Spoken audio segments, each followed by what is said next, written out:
नमो लोये सौहरिहन्ताणं नमो लोये सौहृदानं नमो लोये सौभागिर्यानं नमो लोये सौज्यायानं नमो लोये सौत्रिकावती सावनं ओंकारमिन्दु संयुक्त नित्यं जयन्ति योगिनः कामदमोक्षदं चैव ओंकाराय नमो नमः मङ्गलं भगवान् मङ्गलं भूतमोहि मङ्गलं कुञ्कुण्डारि भुजेन्द्रमोसुमङ्गलं नमः समरिसाराय स्वानुभूत्या चकास्ते स्वभावाय भवाय सर्वाः विभाव निदाता।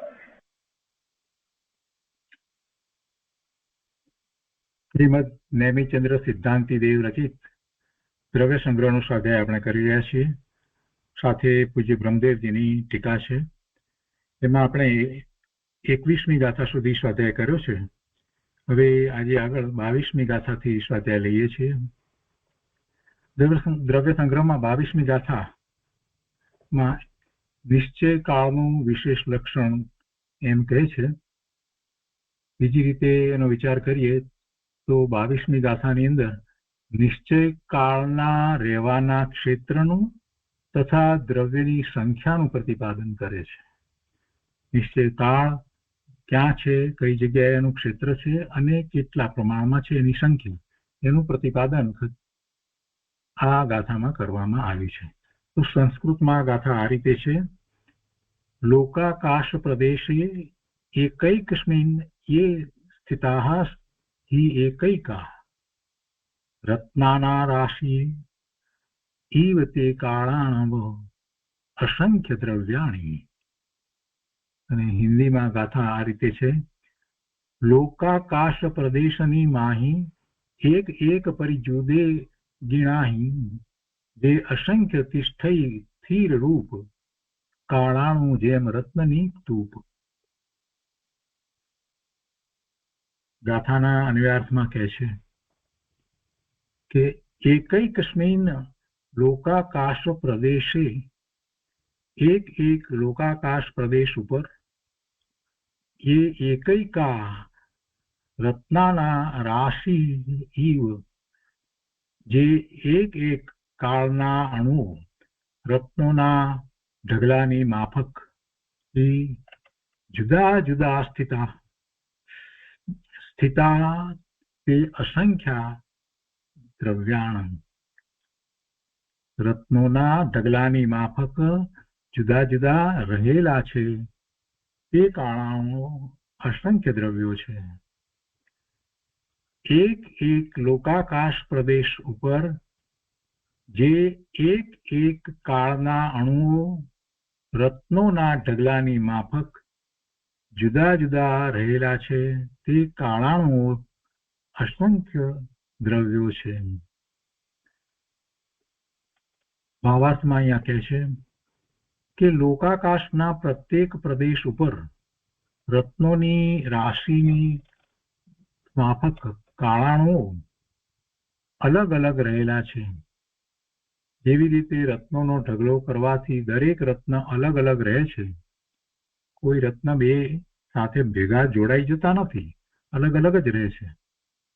પોતાના રત્નના ગુણો, એની આભા બધું જાળવી રાખીને દરેક રત્ન અલગ અલગ રહે છે. એક બીજી વાત, અહીંયા ઢગલો લીધો છે.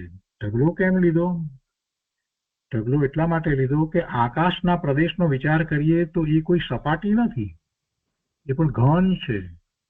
ઘન છે એટલે આપણે એક સપાટીમાં એક એક વસ્તુને મૂકી દઈએ એવી રીતે વાત નથી. આખું જયારે વસ્તુ ઘન છે તો દરેક પ્રદેશ પણ એ રીતે એમાં હોય, એટલે ઢગલો. એટલા માટે અહીંયા ઢગલાની અંદર એવા 3 પરિમાણ હોય છે.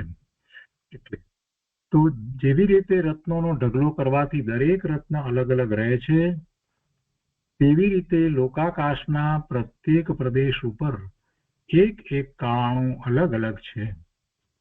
લોકાકાશના પ્રદેશ અસંખ્યાત હોવાને કારણે કાળાણુ દ્રવ્ય પણ અસંખ્યાત દ્રવ્ય છે. આ કાળાણુઓના નિમિત્તથી બધા દ્રવ્યોની અવસ્થા પલટાય છે. હવે પૂજ્ય બ્રહ્મદેવજીએ ટીકામાં જે વિસ્તાર કરે છે 22મી ગાથાનો, તે આપણે લઈએ.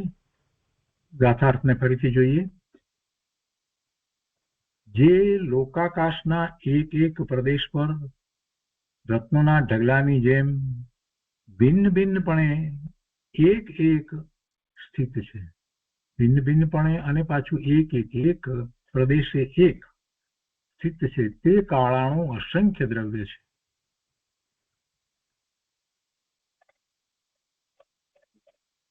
ટીકામાં કહે છે કે લોયાયા સપદેશે इक्किक्के जे थियाहु इक्किक्का લોકાકાશના એક પ્રદેશ ઉપર જે એક સંખ્યામાં સ્થિત છે. હું સ્પષ્ટપણે કોની પેટે રયણાણમ રાશિ ઈવ પરસ્પર તાદાત્મ રહિત રત્નોની રાશિની જેમ. પરસ્પર તાદાત્મ્ય પણ નથી, એકબીજા સાથે કોઈ સંબંધમાં નથી. દરેક પોતાનું સ્વતંત્ર અસ્તિત્વ અને પોતાની સ્વતંત્ર શક્તિ પર્યાય સહિત જ છે. એટલે પરસ્પર તાદાત્મ રહિત રત્નોની રાશિની માફક તે કાલાણુઓ છે. તે કેટલી સંખ્યાવાળા છે? તો અસંખ્ય દવ્વાણી. લોકાકાશના પ્રદેશ પ્રમાણ અસંખ્ય દ્રવ્યો છે. એ અસંખ્ય દ્રવ્યો છે. જીવ દ્રવ્ય કેટલા છે? અનંત છે. ઉદ્ગળ પરમાણુ કેટલા છે? અનંતા અનંત છે. ધર્માસ્તિકાય એક છે, અધર્માસ્તિકાય એક છે, આકાશ એક છે. હવે વિશેષ કહે છે કે જેવી રીતે અહીંયા દ્રવ્યને હવે પહેલા તો સિદ્ધ કરે છે, કેમ કે અહીંયા મૂળ પ્રયોજન જે બતાવવું છે ને, શું પ્રયોજનમાં લીધું છે કે નિશ્ચય કાળના રહેવાનું ક્ષેત્ર એક વાત તથા દ્રવ્યની સંખ્યા એટલે નિશ્ચયથી દ્રવ્ય કાળ દ્રવ્ય એની સંખ્યા એનું પ્રતિપાદન કરવામાં આવ્યું છે. એટલે પહેલા દ્રવ્ય અને અહીંયા તર્ક દ્વારા સિદ્ધ કરે છે. આ દ્રવ્ય છે એટલે કાળાણુને પહેલા તો અગાઉની ગાથામાં સિદ્ધ કર્યું કે નિશ્ચયથી અને વ્યવહારથી બંને પ્રકાર એ બધી વાત આવી, પણ અહીંયા થોડી વધારે વાત સમજાવે છે. એટલે અહીંયા કહે છે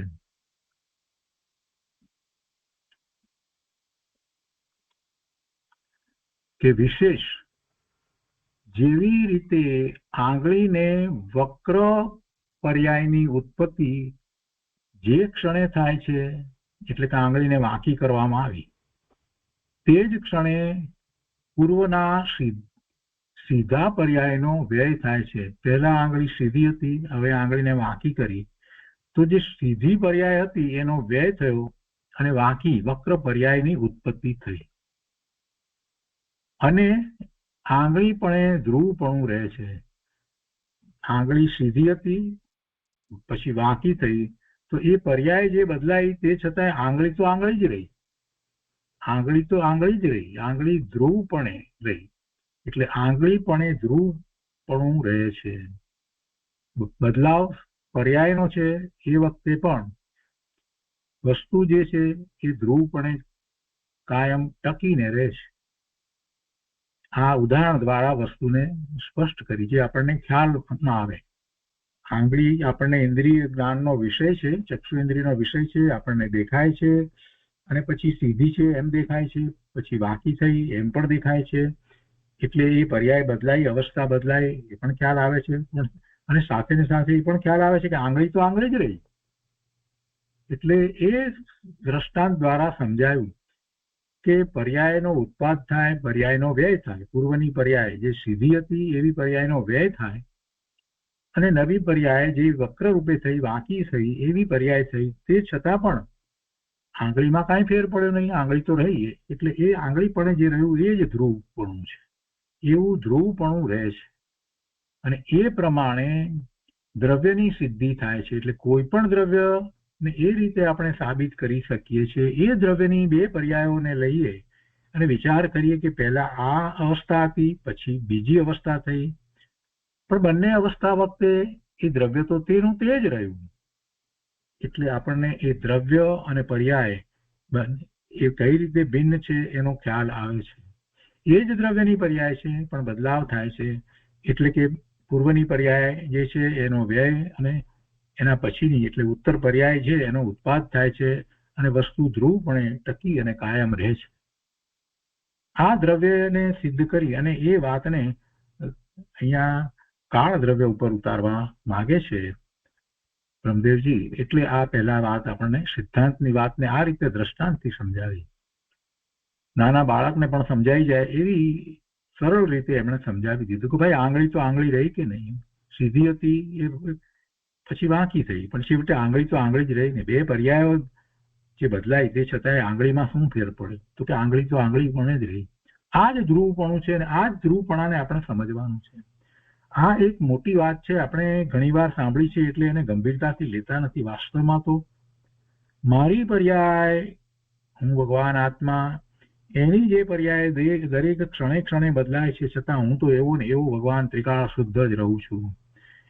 એના ઉપરથી આપણે ખરેખર તો નિર્ણય કરવાનો છે. અધ્યાત્મ તો ત્યાં ભર્યું પડ્યું છે. વાતને પોતાની ઉપર ઉતારવામાં આવે તો બધું સહેલું અને સ્પષ્ટ છે. એટલે એ રીતે દ્રવ્યની સિદ્ધિ થાય છે. તથા જેવી રીતે કેવળ જ્ઞાન આદિની વ્યક્તિ રૂપે કાર્ય સમયસારનો ઉત્પાદ. જો સમયસાર એટલે ભગવાન આત્મા શુદ્ધ ત્રિકાળ વસ્તુ જે છે એ જેવો છે તેવું જ સ્વરૂપ પ્રકાશે. એટલે એમ કહેવાય કે એ કાર્ય સમયસારનો ઉત્પાદ, શુદ્ધ પર્યાયની પ્રગટતા, એની વ્યક્તતા.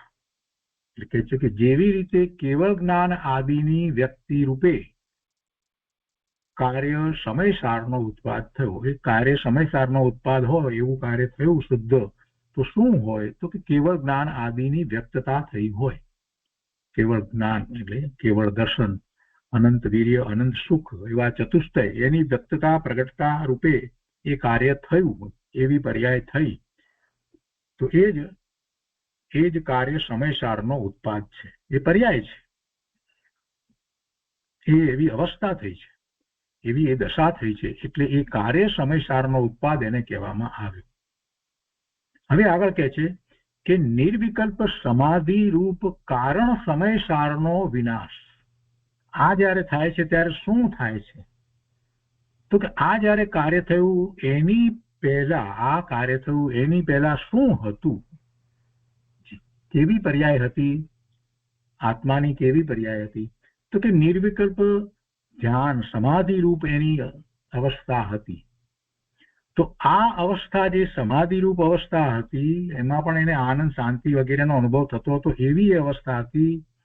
એ અવસ્થા જે છે એ ચાલી ગઈ અને પૂર્ણ જ્ઞાન, દર્શન, સુખ, વીર્યની પ્રગટતા થઈ, એવી નવી પર્યાય થઈ. એટલે અહીંયા એમ કહ્યું કે નિર્વિકલ્પ સમાધિ રૂપ કારણ સમયસારનો વિનાશ. એટલે પૂર્વની પર્યાયને આપણે જયારે એમ કહીએ છીએ કારણ, એને ક્ષણિક ઉપાદાન કારણ કહેવામાં આવે છે. ઉપાદાન કારણ એક જે છે, જે શાશ્વત ઉપાદાન કારણ હંમેશા જે છે તે શક્તિ રૂપે છે. બધાનું ઉપાદાન કારણ આત્મા જે છે તે શુદ્ધ જ છે. પણ ક્ષણિક ઉપાદાન કારણ તે સમયની જે યોગ્યતા રૂપે છે, જે તે વખત પૂર્વની પર્યાય રૂપે જે છે તે ક્ષણિક ઉપાદાન.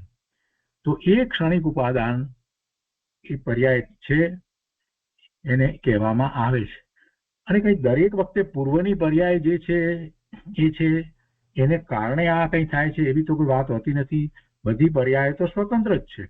એટલે પૂર્વની પર્યાયને જયારે ક્ષણિક ઉપાદાન કારણ કહ્યું હોય ત્યારે પણ એ વ્યવહારને એનું કથન સમજવાનું છે. કેમ કે પૂર્વે મિથ્યાત્વની પર્યાય હતી અને હવે સમ્યક્ત્વની પર્યાય થઈ. તો પેલું કઈ સમ્યક્ત્વની પર્યાયનું કારણ થતું નથી, પણ એવો જ વ્યવહાર હોય છે. એટલે એને પણ ક્ષણિક ઉપાદાન કારણ કહેવામાં આવે છે. અને એનો વ્યય થાય છે અને નવી પર્યાય જે થાય છે તે સ્વતંત્ર રીતે થાય છે.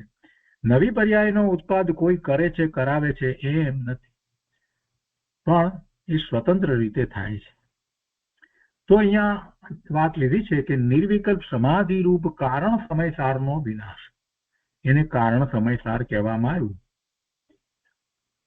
અને તે બંનેના આધારભૂત એટલે જે નિર્વિકલ્પ સમાધિ રૂપ કારણ એવું કારણ જે હતું તે, અને હવે જે કાર્ય થયું નવું અને વ્યક્તતા થઈ, એ કાર્ય સમયસારનો ઉત્પાદ કેવળ જ્ઞાન આદિની વ્યક્તિ રૂપે જે થયો તે, એ બંને પર્યાયો, બંને અવસ્થાઓ, એનો આધાર શું છે? તો કે પોતાનું ત્રિકાળી પરમાત્મા દ્રવ્ય, એ તો ધ્રુવ છે, એ તો એવું ને એવું જ રહ્યું છે. હવે વાંચીએ ફરીથી એટલે બધી વાત સ્પષ્ટ થઈ જાય. આ ઉદાહરણ આખું જે છે એ આગમની અંદર જે રીતે કહેવાયું છે એ જ રીતે લીધું છે, પણ અહીંયા જે રીતે મુકાયું છે એ દ્વારા આપણને ઘણું અધ્યાત્મ પ્રાપ્ત થાય છે. દ્રવ્યની સિદ્ધિ પહેલા કરી આંગળીના ઉદાહરણ દ્વારા, અને હવે કહે છે કે તથા જેવી રીતે કેવળ જ્ઞાન આદિની વ્યક્તિ રૂપે કાર્ય સમયસારનો ઉત્પાદ, નિર્વિકલ્પ સમાધિ રૂપ કારણ સમયસારનો વિનાશ, અને તે બંનેના આધારભૂત પરમાત્મ દ્રવ્ય પણ એ દ્રવ્ય છે, એ રીતે પણ દ્રવ્યની સિદ્ધિ છે. આ રીતે પણ આત્મદ્રવ્ય જીવ દ્રવ્યની સિદ્ધિ બતાવી.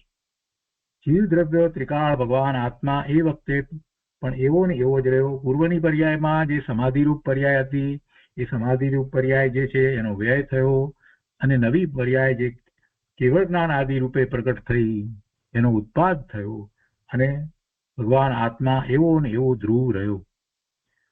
તો એ રીતે પણ દ્રવ્યની સિદ્ધિ થાય છે. તેવી રીતે હવે બે ઉદાહરણ આપ્યા, અને એ ઉપરથી હવે કાળાણુની વાત કરે છે, એમાં પણ દ્રવ્ય અને પર્યાયની અહીંયા વાત સમજાવે છે.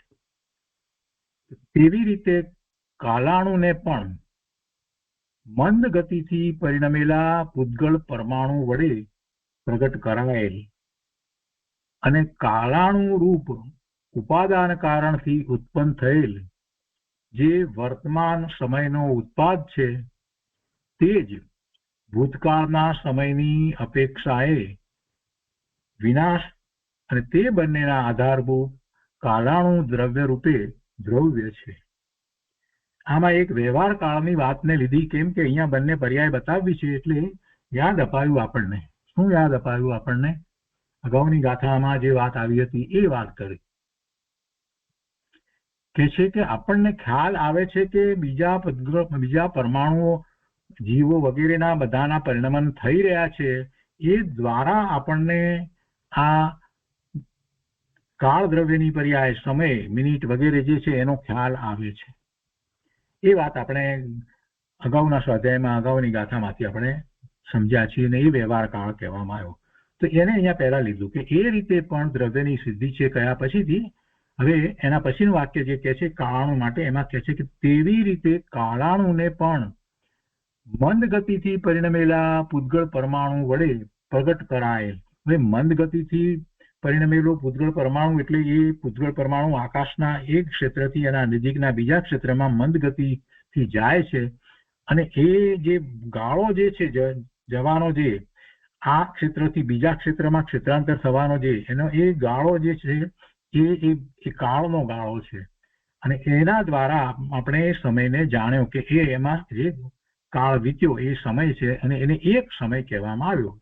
તો અને હવે કહે છે કે એ કાળાણુ રૂપ ઉપાદાન કારણથી ઉત્પન્ન થયેલ જે વર્તમાન સમયનો ઉત્પાદ છે, વર્તમાનમાં એ સમયનો ઉત્પાદ એટલે જે બીજા ક્ષેત્રે આવી ગયું, તો એ અને પહેલા ક્ષેત્રમાં જે કાળાણુ પૂતગળ પરમાણુ હતું તે બે વચ્ચે ની વાત હવે લેતા કહે છે કે કાળાણુ રૂપ ઉપાદાન કારણથી ઉત્પન્ન થયેલ જે વર્તમાન સમયનો ઉત્પાદ છે, તે જ ભૂતકાળના સમયની અપેક્ષા એ વિનાશ, એટલે પહેલા પણ જે સમય હતો, જે પેલા પૂતગળ પરમાણુની જે અવસ્થા જે ક્ષેત્રે હતી એ વખતે જે સમય, અને હવે બીજા ક્ષેત્રે જયારે પૂતગળ પરમાણુ આવ્યું એ સમય, તો બે સમયો થયા. બે જે અવસ્થાઓ જે થઈ તે એ વચ્ચેનો જે ગાળો પડ્યો એ વ્યવહાર કાળ છે, એ કાળની પર્યાય છે, અને એનું ઉપાદાન કારણ કાળાણુ છે.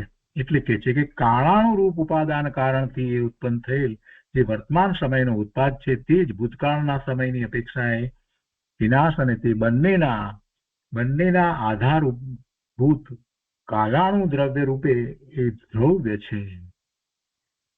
એ રીતે ઉત્પાદ વ્યય અને દ્રવ્યાત્મક કાળ દ્રવ્યની સિદ્ધિ છે. હવે એમાં શંકા લીધી છે અને પછી એનું સમાધાન આપ્યું છે, જેથી વધારે સ્પષ્ટતા થાય. લોકાકાશની બહારના ભાગમાં કાળાણુ દ્રવ્યનો અભાવ છે. એ વાત આપણે બરાબર સમજીએ છીએ. લોકાકાશને વિશે જ કાળાણુ દ્રવ્ય છે. તો અલોકાકાશમાં એટલે લોકાકાશની બહારના ભાગમાં કાળાણુ દ્રવ્યનો અભાવ હોવાથી આકાશ દ્રવ્યનું પરિણમન એટલે કે અલોકાકાશમાં કેવી રીતે થાય?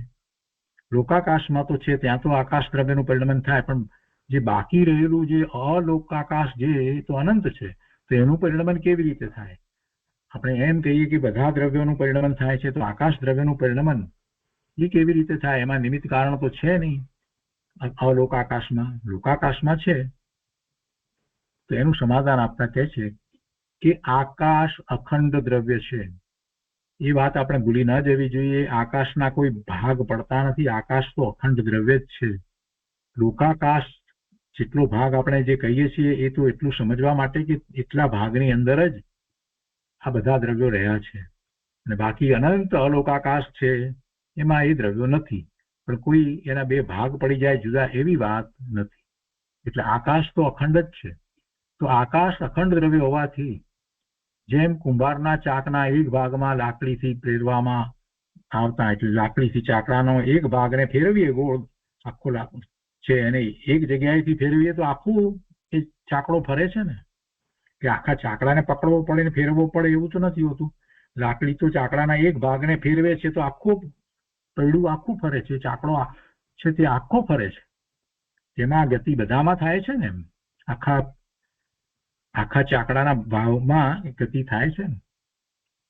એ ઉદાહરણ આપીને સમજાયું કે જેમ કુંભારના ચાકડાના એક ભાગમાં લાકડીથી પ્રેરવામાં આવતા આખો ચાકડો ભ્રમણ કરે છે, તથા બીજું ઉદાહરણ સ્પર્શેન્દ્રિયના વિષયનો એક ભાગમાં મનોહર અનુભવ કરવાથી આપણને ક્યાંક સ્પર્શ થયો અને એમાં સારું લાગ્યું એનું, તો એ સમસ્ત શરીરમાં સુખનો અનુભવ થાય છે. એ બીજું ઉદાહરણ. એવી રીતે લોકાકાશમાં રહેલા કાળાણુ દ્રવ્ય આકાશના એક ભાગમાં સ્થિત હોવા છતાં આખા આકાશમાં પરિણમન થાય છે. આખા આકાશને એ પરિણમનમાં નિમિત્ત થાય છે. પહેલી શંકાનું સમાધાન તો થયું કે અલોકાકાશ કેવી રીતે પરિણમે. હવે બીજી શંકા કે કાળ દ્રવ્ય બાકીના બીજા દ્રવ્યોના પરિણમનને સહકારી કારણ થાય છે. તો કાળ દ્રવ્યને પરિણમનમાં કોણ સહકારી કારણ થાય છે? પેલા બધાના પરિણમનમાં આ સહકારી કારણ થયું, તો પછી કાળ દ્રવ્યને પણ કંઈક સહકારી કારણ હોવું જોઈએ કે નહીં? એને કોણ થાય છે? તો એનું સમાધાન આપે છે કે જેમ આકાશ દ્રવ્ય બીજા બધા દ્રવ્યોનો આધાર છે અને પોતાનો પણ આધાર છે, પોતે પોતાના આધારે ગયું છે અને બીજાને પણ અવગાહના આપે છે, એટલે બધાનો આધાર છે ને આકાશ દ્રવ્ય. તેમ કાળ દ્રવ્ય પણ બીજા દ્રવ્યોના પરિણમનમાં સહકારી કારણ છે અને પોતાના પરિણમનમાં પણ સહકારી કારણ છે. પોતાનું પરિણમનની અંદર પણ પોતે જ કારણ થાય છે. આ એક રીતે શંકાનું સમાધાન છે. અને બીજી રીતે શંકાનું સમાધાન આપણે ગઈ વખતે સમજ્યા હતા તે રીતે જો વિચાર કરીએ તો કે આ વર્તના ગુણ છે, કાળનો વર્તના ગુણ છે, અને એ ગુણ છે તો એવું ભવન થાય, એમાં એને પરની અપેક્ષા હોતી નથી. દ્રવ્યમાં રહેલા ગુણને પરિણમવા માટે બીજા કોઈ અન્ય દ્રવ્યની અપેક્ષા તો હોતી જ નથી. જ્યારે આપણે એમ કહીએ છીએ કે જીવ પરિણમે છે કે પૂતગળ પરમાણુ પરિણમે છે, તો એનું પરિણમન તો પોતાથી જ થાય છે. પરિણમન તો પોતાથી જ થાય છે. જીવને કાંઈ જ્ઞાન કરવા માટે બીજાની અપેક્ષા નથી.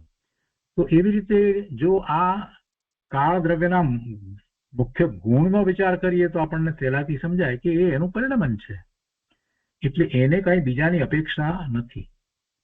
એ રીતે વાત આપણને સમજાય છે. એટલે સહકારી કારણ તરીકે જયારે વાત લીધી તો સહકારી કારણ બીજું કોઈ છે જ નહીં, એ જ છે. હવે એના પછી ત્રીજી શંકા. જેવી રીતે કાળ દ્રવ્ય પોતાના પરિણમનમાં ઉપાદાન કારણ છે. કાળ દ્રવ્ય કાળાણુ એ પોતાના પરિણમનમાં ઉપાદાન કારણ છે અને સહકારી કારણ પણ છે. તેમ બધા દ્રવ્યો પણ પોતાના પરિણમનમાં ઉપાદાન અને સહકારી કારણ હો.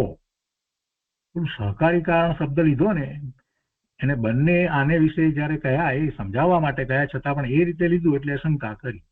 તો કે છે બધા દ્રવ્યોમાં પણ એવી જ રીતે પોતાના પરિણમનમાં ઉપાદાન અને સહકારી કારણ હો.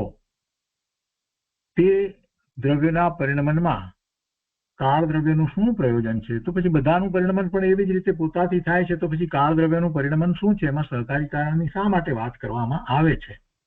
કહેવાનો આશય એવો છે, એવી શંકા. બરાબર છે, બીજા દ્રવ્યના પરિણમન સ્વતંત્ર રીતે જ થાય છે. એને કોઈ પરદ્રવ્યની બીજા દ્રવ્યની અપેક્ષા નથી. કાળ દ્રવ્યની એને અપેક્ષા નથી. પણ કાળ દ્રવ્યને નિમિત્ત કારણ કહ્યું છે. એ નિમિત્ત કારણ છે. સહકારી કારણ એને કહેવામાં આવ્યું છે. એ પણ કાળ દ્રવ્યનું જે પરિણમન છે એને કહેવામાં આવ્યું છે. એટલે અહીંયા સમાધાનમાં કહે છે કે એમ નથી. જો પોતાનાથી ભિન્ન સહકારી કારણનું પ્રયોજન ન હોય તો સર્વ દ્રવ્યોના સામાન્ય ગતિ, સ્થિતિ અને અવગાહનની બાબતમાં સહકારી કારણભૂત એવા અનુક્રમે ધર્માસ્તિકાય, અધર્માસ્તિકાય અને આકાશ દ્રવ્યનું પણ કોઈ પ્રયોજન ન રહે. એટલે એ સહકારી કારણ તરીકે જે બતાવવામાં આવ્યું છે એ તો પછી જો એ રીતે વિચાર કરીએ તો ગતિની અંદર જે ધર્માસ્તિકાય, સ્થિતિ કરવામાં અધર્માસ્તિકાય અને અવગાહના પ્રાપ્ત કરવામાં આકાશ દ્રવ્ય જે છે એનું જે રીતે પ્રયોજન હોય, નિમિત્ત કારણ તરીકે એનું પ્રયોજન બતાવવામાં આવ્યું છે, તો પછી એ પણ નહીં રહે. એ પણ પછી વાત કાઢી નાખો. અને પછી કહે છે કે વળી કાળ દ્રવ્યનું ઘડી, દિવસ આદિ કાર્ય તો પ્રત્યક્ષપણે દેખાય છે. એ તો આપણને ખ્યાલમાં આવે છે કે આટલો કાળ વીત્યો, ઘડી, દિવસ, વર્ષ બધું એ તો પ્રત્યક્ષ આપણને દેખાય છે. કાર્ય તો દેખાય છે. અને પેલા ધર્માસ્તિકાય, અધર્માસ્તિકાય અને આકાશ એનું પ્રત્યક્ષપણું એવું કઈ દેખાતું નથી. એ ધર્મ વગેરે દ્રવ્યોનું તો આગમ કથન જ છે. પ્રત્યક્ષ કઈ ખ્યાલમાં આવતો નથી કે ધર્માસ્તિકાય આપણે ગતિ કરીએ ત્યારે આપણને એ નિમિત્ત કારણ થાય છે, એવું તો કઈ દેખાતું નથી. છતાં આપણે આગમ કથન છે એટલે એ રીતે એને સ્વીકાર કરીએ છીએ. પ્રત્યક્ષપણે તેમનું કોઈ કાર્ય દેખાતું નથી. તેથી કાળ દ્રવ્યની પેઠે તેમનો પણ અભાવ પ્રાપ્ત થાય. જો તમે એમ કહેશો કે આ બધા કાળ દ્રવ્યનું સહકારી કારણ પણ જો બધા દ્રવ્યના પરિણમનમાં નહીં લઈએ તો પછી બીજા બધાના પરિણમનો જે રીતે જે છે, ગતિના પરિણમન છે, અવગાહનાના પરિણમન છે, સ્થિતિના પરિણમન છે, એમાં પણ એ બધાનું કારણ ન લેવામાં આવે એમ થયો એનો અર્થ. તો તેથી તો પછી એમનો અભાવ પ્રાપ્ત થાય. જો એમ કરવામાં આવે તો એ કાર્ય કઈ દેખાતું તો છે જ નહીં. પ્રત્યક્ષપણે તો તેમનું કોઈ કાર્ય દેખાતું નથી. તેથી કાળ દ્રવ્યની પેઠે તેમનો પણ અભાવ પ્રાપ્ત થાય. અને તો પછી જીવ અને પૂતગલ બે જ દ્રવ્ય રહે. પણ તે તો તેમ માનવું તો આગમથી વિરુદ્ધ છે.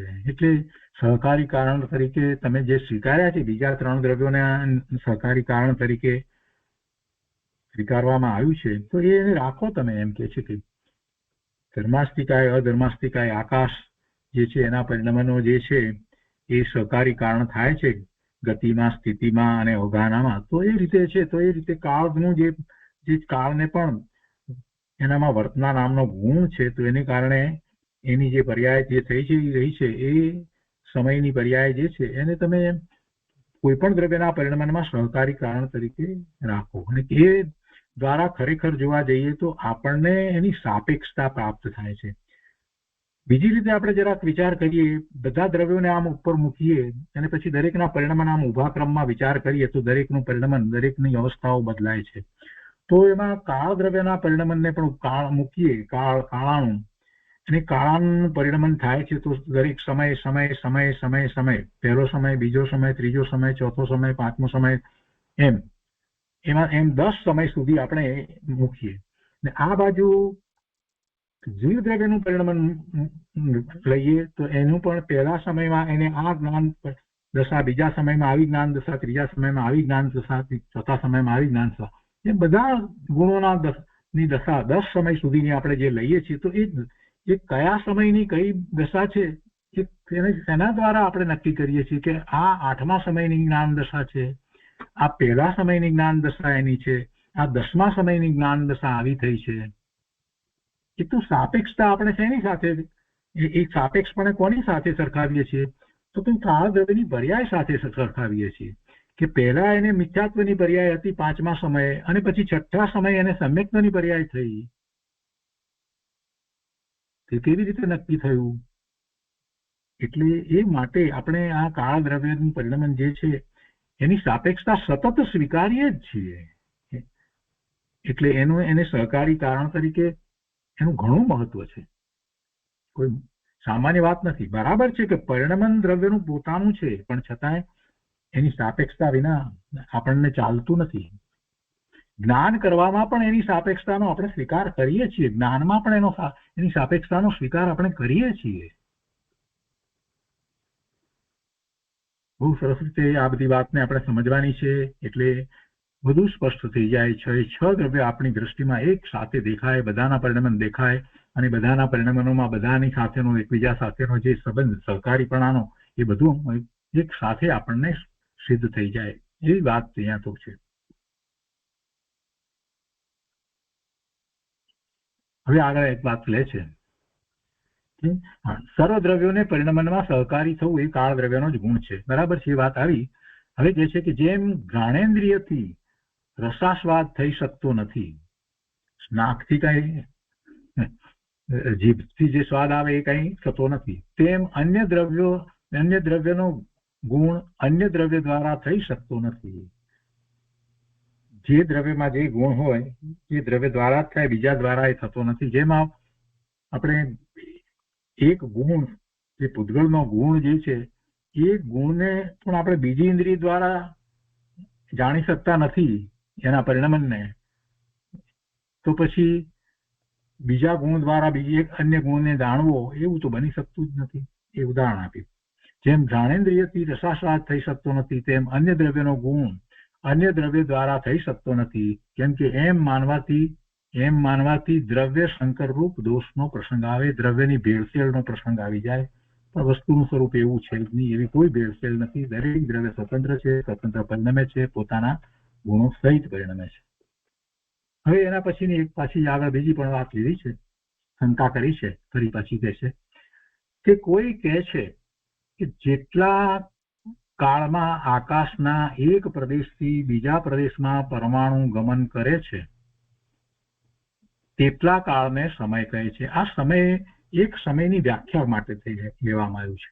એક સમય કોને કહેવો, 1 મિનિટ કોને કહેવી, 1 સેકન્ડ કોને કહેવી, આ માપ નક્કી કરવું પડે ને. આપણે એમ કહીએ કે આ 1 પાઉન્ડ છે તો આ 1 પાઉન્ડ કોને કહેવો, અથવા આ 1 રતલ છે તો 1 રતલ કોને કહેવો, આ 1 કિલોગ્રામ છે તો 1 કિલોગ્રામ કેટલા વજનને કહેવું, 1 ઇંચ તો આ 1 ઇંચ કઈ રીતે નક્કી થયો કે આને જ ઇંચ કહેવાય, આ 1 સેન્ટીમીટર આને જ કહેવાય, એ નક્કી કેવી રીતે કરવામાં આવ્યું? કોઈકનો આધાર લઈ અને નક્કી કરવામાં આવ્યું, જેથી પછી બધાને માટે એ વાત સામાન્ય રહે.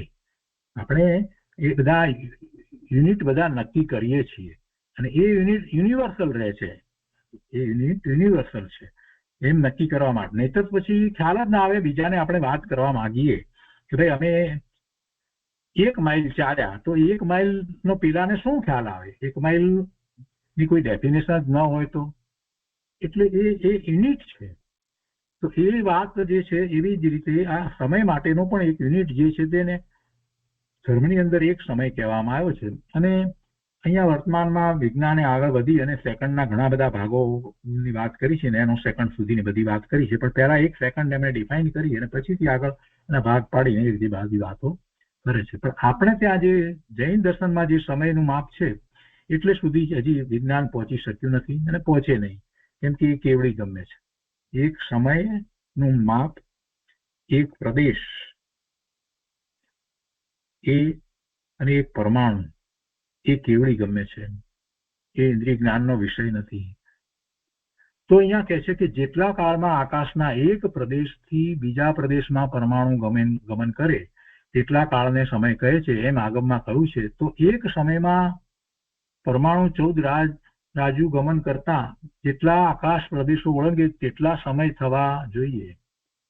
એક સમયમાં એક જ પ્રદેશને ઓળંગે છે તો પછી 14 રાજુ, 14 રાજલોક કહે છે, તો 14 રાજુ એટલું બધું ડિસ્ટન્સ, એટલું બધું ક્ષેત્ર, એને જયારે એ પરમાણુ એ ઓળંગે તો એને માટે એટલા થવા જોઈએ, એટલા સમય થવા જોઈએ.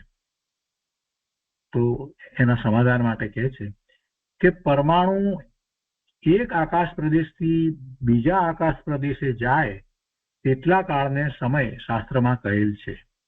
એટલે એક આકાશ પ્રદેશથી એની બાજુમાં જે બીજો આકાશ પ્રદેશ છે તે ત્યાં એમ સમજવાનું, ત્યાં જાય તેટલા કાળને અને શાસ્ત્રમાં સમય કહેવામાં આવ્યો છે.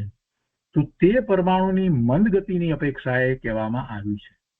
અને જે પરમાણુનું એક સમયમાં 14 રાજુ ગતિ કરવાનું કથન જે શાસ્ત્રમાં કહેવામાં આવ્યું છે કે એક પરમાણુ એક સમયમાં 14 રાજલોક સુધી ગતિ કરે, એ વાત જે કહેવામાં આવી છે તે તો શીઘ્ર ગતિ કરવાની અપેક્ષાએ વાત છે. પેલું મંદ ગતિ કરવાની અપેક્ષાથી વાત છે, શીઘ્ર ગતિ કરવાની અપેક્ષાએથી એ વાત છે.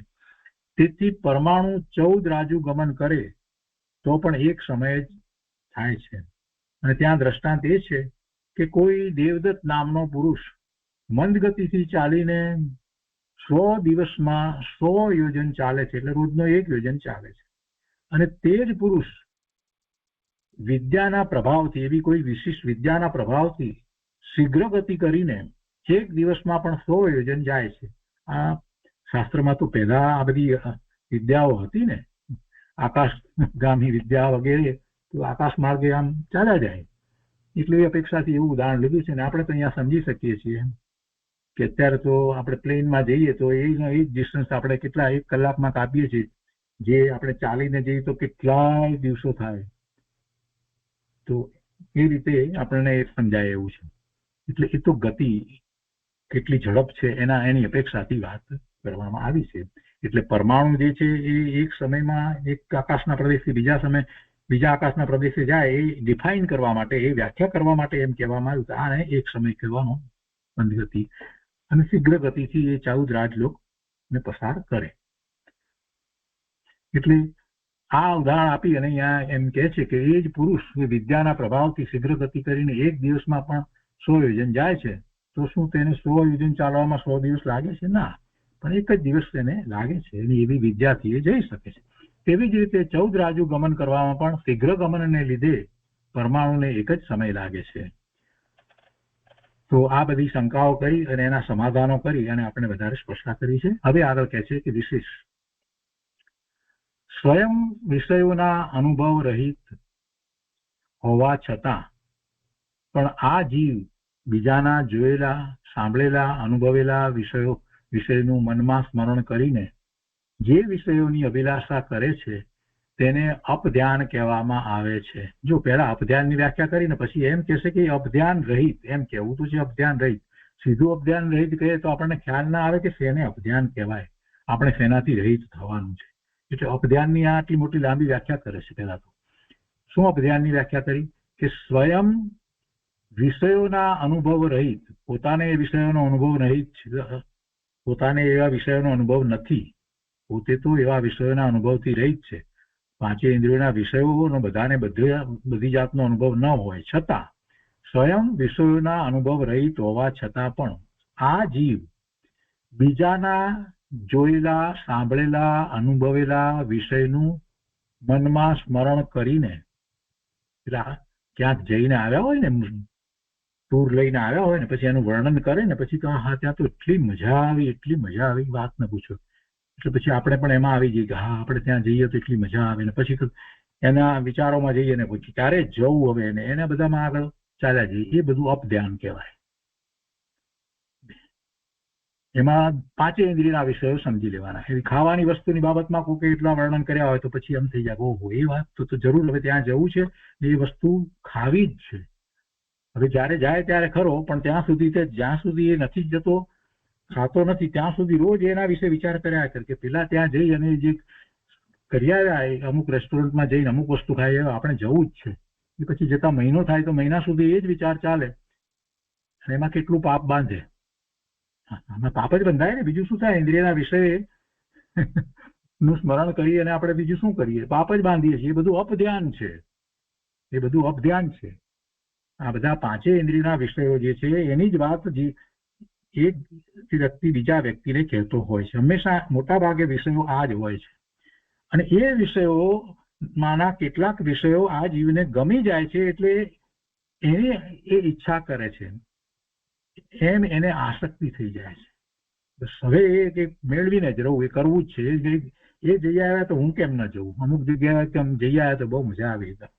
એની તો શું વાત કરીએ, અમુક જગ્યાએ ફરવા ગયા તો ત્યાં મારે હવે જવું જ છે. અને એને કારણે તો ઘણી વાર તો કુટુંબની અંદર ઝઘડો થઈ જાય.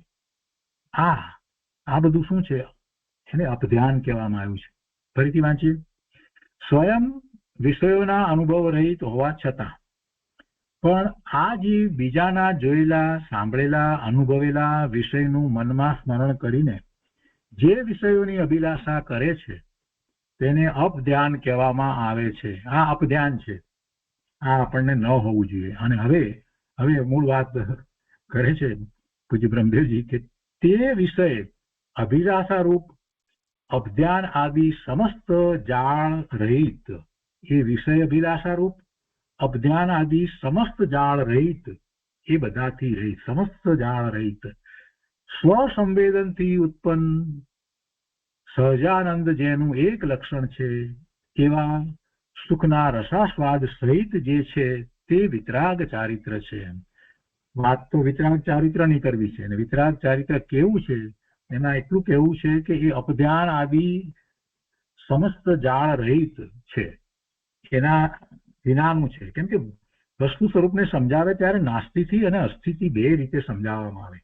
સ્વસંવેદનથી ઉત્પન્ન સહજ આનંદ જેનું લક્ષણ છે એ તો અસ્થિપૂર્વક વાત કરી, પણ સાથે બીજું નાસ્તિપૂર્વક પણ શું છે, શું ગયું છે ત્યારે આ બધું પ્રગટ થયું છે. કે ગયા વિના આ ન થાય. ત્યાં રોકાઈ રહ્યો હોય તો એને આત્માનું લક્ષ ન થાય. અપધ્યાનમાં રોકાઈ રહ્યો હોય, અભિલાષામાં, આસક્તિમાં, ઈચ્છાઓમાં રોકાઈ રહ્યો હોય, એને આ સ્વસંવેદન ઉત્પન્ન થતું જ નથી. એટલે નાસ્તિની વાત લીધી છે. કેવા અપધ્યાન? તે વિષય અભિલાષ રૂપ અપધ્યાન આદિ સમસ્ત જાળ રહિત. અને હવે અસ્થિતિ કહે છે કે સ્વસંવેદનથી ઉત્પન્ન સહજ આનંદ જેનું એક લક્ષણ છે એવા સુખના રસાસ્વાદ સહિત જે છે તે વિતરાગ ચારિત્ર છે.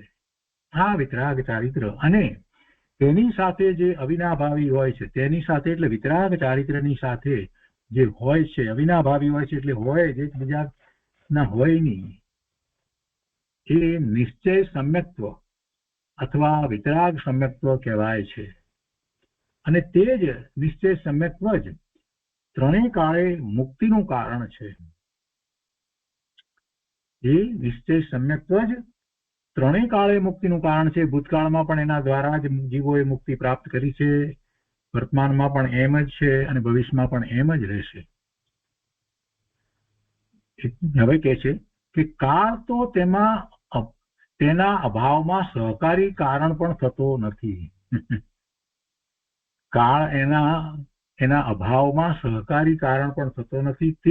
તેથી તે હે છે એવી રીતે કહ્યું પણ છે કે કિમ ફલવિયેણ બહુણા જે સિદ્ધા ણવરાગ ગયે કાલે સિદ્ધિહમ હિ જેવી ભવિયાતમ જાણહ સમ્માહમ. ઘણું કહેવાથી શું? જે શ્રેષ્ઠ પુરુષો ભૂતકાળમાં સિદ્ધ થયા છે, થાય છે અને ભવિષ્યકાળમાં થશે, તે સમ્યક્ત્વનું મહાત્મ્ય જાણો. એ સમ્યક્ત્વ નિશ્ચયથી સમ્યક્ત્વ છે, એને કારણે છે. એમાં કઈ કાળ કાંઈ કરતો નથી. મૂળ વાત આટલી કરવી છે.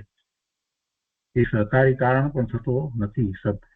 આવી જે દશા જે પ્રગટ થાય છે એમાં એ સહકારી કારણ નથી, એ પોતાના કારણે જ થાય છે. એમ કરીને વાત લીધી છે. અહીં તાત્પર્ય આ છે કે કાળ દ્રવ્ય તથા અન્ય દ્રવ્ય વિશે પરમ આગમના અવિરોધપણે વિચાર કરવો. આ મૂળ વાત સમજાવી છે. કાળ દ્રવ્યને સિદ્ધ કર્યું, બધાના પરિણમનમાં સહકારી કારણ, આ બધી વાત લીધી. એટલે કોઈને અહીંયા એવો પ્રશ્ન પણ થાય કે એવી વિતરાગી દશા થઈ છે તો એ દશા માટેનું માટે એને સહકારી કારણ કહેવાય કે ન કહેવાય. પણ પ્રભુ એવી દશા જે થઈ છે એને એવા કોઈ કાળની અપેક્ષા નથી, એ સમજાવવું છે અહીંયા. એને તમે વ્યવહારથી કહો બરાબર છે, પણ છતાં એને એવી પર્યાય થવાને, પૂર્ણ નિર્મળ પર્યાય થવાને કોઈની અપેક્ષા છે? જો એવી અપેક્ષા રાખીએ તો પછી નિમિત્તાધીન દ્રષ્ટિ થઈ જાય. તો શું થઈ જાય કે એવો કાળ મારો પાકે ત્યારે મને સમ્યક દર્શન થાય, કાળ લબ્ધિ પાકે નહીં ત્યાં સુધી થાય નહીં, એવી વાત થઈ જાય. એટલે એ વાત નથી થતી. અહીંયા એ સમજાવવું છે. એટલા માટે આ રીતે વાત લીધી છે. તો પ્રશ્નમાં આપણને પ્રશ્ન ઉઠે અંદરમાં, એના સમાધાનો પણ આપણે સાથે લેતા જઈએ ને. તો અહીંયા બધી સમાલોચના કહે છે કે અહીં તાત્પર્ય આ છે કે કાળ દ્રવ્ય તથા અન્ય દ્રવ્ય વિશે પરમ આગમના અવિરોધપણે વિચાર કરવો. બધા દ્રવ્યો માટે અવિરોધપણે વિચાર કરવો, પરમ આગમના અવિરોધપણે, પરમ આગમમાં જે રીતે વાત જે છે એમાં ક્યાંય વિરોધ ના આવે એ રીતે વિચાર કરવો. મતિ કલ્પનાએ વસ્તુઓને, સિદ્ધાંતોને ગોઠવી અને વાદ વિવાદમાં પડવું નહીં. છેવટે તો આ બધા નો અભ્યાસ જે છે એ શેનું માટે આપણે કરીએ છીએ, એનું એ માટેનું પ્રયોજન શું છે? વિતરાગતા. વિતરાગતા માટે તો આ બધું છે. અભ્યાસ આખો વિતરાગતા માટે તો કરી રહ્યા છે, ને એમાં વિતરાગતા પ્રગટ કરવાને બદલે આપણે વાદ વિવાદમાં ચાલ્યા જઈએ, એ વાત બરાબર નથી. એટલે વિચાર કરવો, વિચારણા કરવી, તો કઈ રીતે કરવી એ અહીંયા કહે છે કે પરમ આગમના અવિરોધપણે વિચાર કરવો, પરંતુ વિતરાગ સર્વજ્ઞનું વચન સત્ય છે એમ મનમાં નિશ્ચય કરી ને વિવાદ ન કરવો. શા માટે ન કરવો? કારણ કે વિવાદ કરવાથી રાગ દ્વેષ થાય છે, અને રાગ દ્વેષથી સંસારની વૃદ્ધિ થાય છે. પૂજ્ય બ્રહ્મદેવજીએ કેટલી સરસ વાત મૂકી દીધી. તો એ રીતે આ 22મી ગાથા છે. એની ઉપર પૂજ્ય ગુરુદેવે કાંજી સ્વામીએ જે વિસ્તાર કર્યો છે એ આપણે થોડોક ભાગ અત્યારે શરૂ કરીએ છીએ, પછી વિશેષ આપણે આવતા સ્વાધ્યાયમાં લઈશું. મુખ્ય વાતો જે આવતા સ્વાધ્યાયમાં આવશે. આપણે ગાથાનો ભાવાર્થ જે છે એ તો આપણે સમજ્યા છીએ. અસંખ્ય કારણો આકાશના બધે પ્રદેશે રહ્યા છે, અને પછી વ્યાખ્યાર્થની અંદર ગુરુદેવે અહીંયા વાત લીધી છે. આપણે આ 22મી ગાથા અને પ્રવચન એ પારા નંબર 205 ઉપર છે, ત્યાંથી લઈ રહ્યા છે.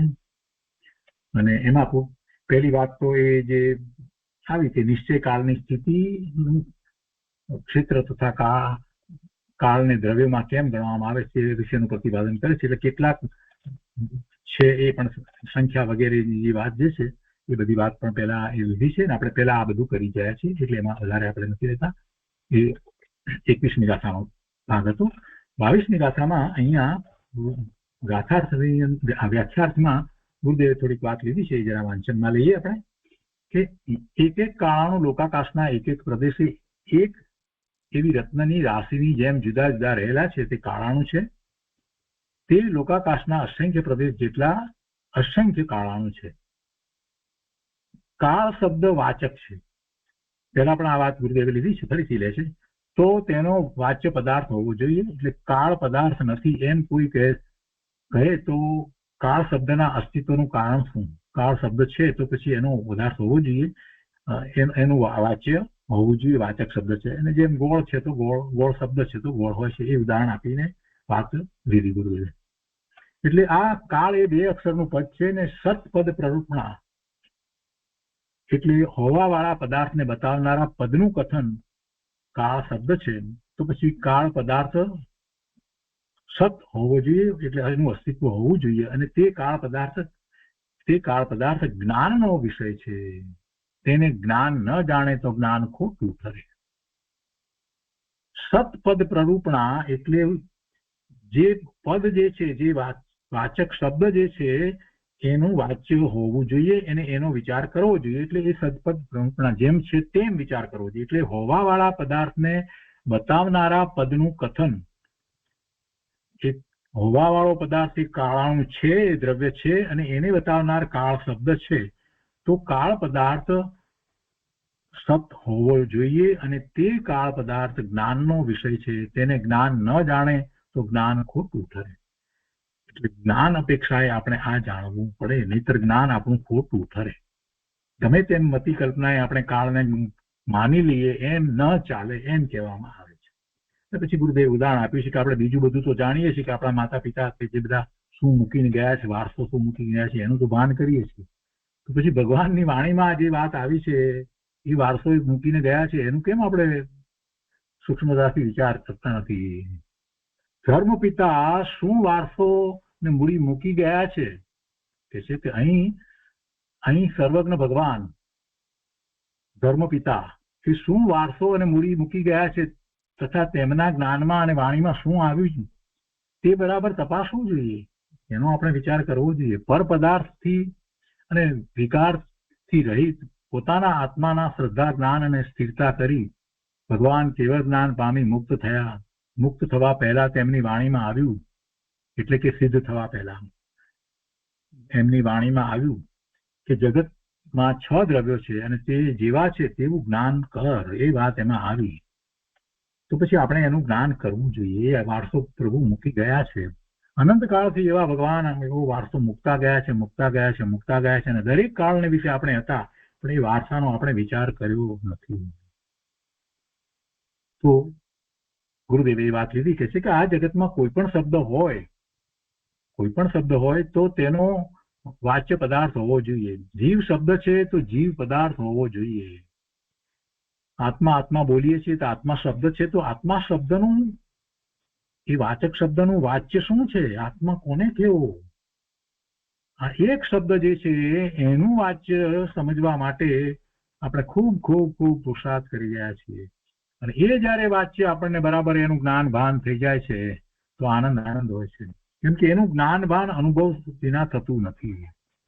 બીજું બધું જે આત્મા વિશે જે કંઈ જાણપણું થયું માહિતી રૂપ છે, અને સાચું એનું જ્ઞાન થાય એટલે એવી અનુભૂતિ થાય, કેમ કે એ અનુભવનો વિષય છે, એ કરવાનું છે. અહીંયા તો બીજી અપેક્ષાથી આખી વાત લીધી છે. જીવ શબ્દ છે તો જીવ પદાર્થ હોવો જોઈએ. જીવ શબ્દમાં જીવ નથી, છતાં જીવ શબ્દમાં જીવ નથી, શબ્દમાં ચેતના નથી.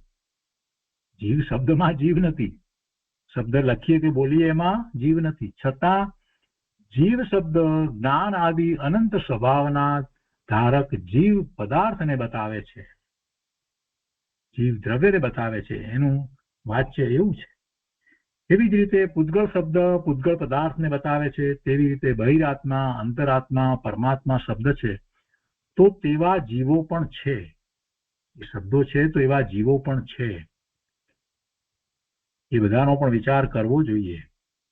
વળી ધર્મ, અધર્મ, આકાશ શબ્દો છે. ધર્માસ્તિકાય, અધર્માસ્તિકાય, આકાશ, એવા બધા શબ્દો છે તો તે શબ્દ તે પદાર્થને બતાવે છે. ને આવો વાચક વાચ્ય સંબંધ સ્વતંત્ર છે. આવો વાચક શબ્દો દ્વારા વાચ્ય અનું જ્ઞાન થવું એ જીવનો સ્વભાવ છે, એવો જ્ઞાન કરવાનો સ્વભાવ છે. પણ જીવ પ્રમાદને કારણે એવું જ્ઞાન કરતો નથી. એ જ્ઞાન ન કરે તેથી કઈ વાચક વાચ્ય સંબંધ જે છે એ કઈ નાશ પામતો નથી. એ સંબંધ તો રહે જ છે, એ સંબંધ છે. એટલે આવો વાચક વાચ્ય સંબંધ સ્વતંત્ર છે. અને કાળ શબ્દ છે તો એ કાળ નામના પદાર્થને બતાવે છે. હવે તે કાળ દ્રવ્યની સિદ્ધિ કરવા દ્રષ્ટાંતથી સમજાવે છે. અને એમાં જે પૂજ્ય બ્રહ્મદેવજીએ ઉદાહરણ લીધું આંગળીનું, આંગળી વાંકી થઈ ને આંગળી સીધી હતી, એમાં 2 પર્યાય બદલાઈ અને ઉત્પાદ નવી પર્યાયનો થયો, જે વાંકી થઈ એ, અને પૂર્વની પર્યાય સીધાપણાની પર્યાય છે એનો નાશ થયો, અને આંગળી રૂપે ધ્રુવ રહેલી છે.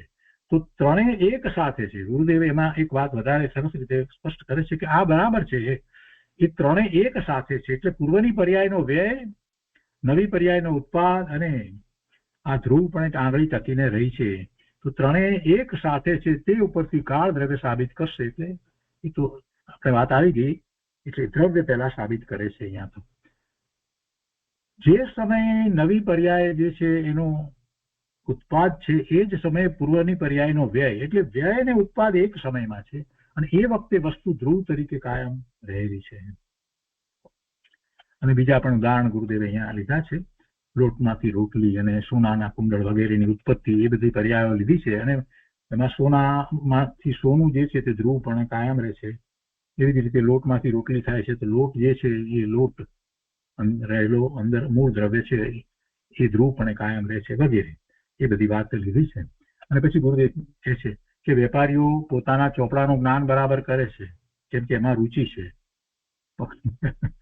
અને એમને એમ છે કે બધું બરાબર નહીં રાખીએ તો પૈસો કેવી રીતે મળશે ને કેવી રીતે વ્યવસ્થા કરી શકું. પણ ગુરુદેવ કહે છે કે એ બધું ગમે તેટલી એમાં રુચિ કરે ને એનું બરાબર ધ્યાન રાખે છતાં પૈસો મળવો કે ન મળવો એ તો પુણ્યને આધીન છે. અને પુણ્યથી મળેલા પૈસામાંથી પણ એક રજકણ પણ જીવની સાથે આવવાનો નથી. પૈસા મને મળ્યા એવી મમતા જીવ કરે છે, બાકી એ પૈસો એની સાથે જતો નથી. તે મમતા પોતાની આત્મશક્તિને લૂંટે છે. એવી મમતા પોતાના સામર્થ્યને નુકસાન કરનારી છે. પોતાનું જે સામર્થ્ય સિદ્ધ પ્રગટ કરવાનું એને એ નુકસાન કરનારી છે. એ મમતા પોતાની આત્મશક્તિને લૂંટે છે. મમતા વિનાનો હું ત્રિકાળી જ્ઞાન સ્વભાવી છું. જગતની પર ચીજો મને લાભ કે નુકસાનકારક નથી. જગતનું જ્ઞાન કરવું અને પોતાના જ્ઞાનનું મહાત્મ્ય લાવવું તે ધર્મ છે. જો જગતનું જ્ઞાન કરવું એટલે જે રીતે છે ભગવાનના જ્ઞાનમાં આવ્યું છે એ રીતે જ્ઞાન કરવું, જ્ઞાન કરી અને એમાં પછી પલોટાઈ જવાની વાત નથી કરી, અને પોતાના જ્ઞાનનું મહાત્મ્ય લાવવું તે ધર્મ છે. અહીંયા સર્વજ્ઞ ભગવાનના ચોપડામાં કેટલી ચીજો આવી છે તે તપાસવું જોઈએ. પેલી વેપારીના ચોપડાની વાત કરીને એટલે. અને પછી કાળ દ્રવ્યની સિદ્ધિ માટે આંગળીનું દ્રષ્ટાંત જે છે એની ફરીથી જરા વાત કરી અને એ બધો વિસ્તાર લીધો છે. તો આવતા સ્વાધ્યાયમાં એ બધી વાત આપણે વધારે વિસ્તારપૂર્વક સમજીશું. આજનો સ્વાધ્યાય અહીંયા સુધી રાખીએ છીએ.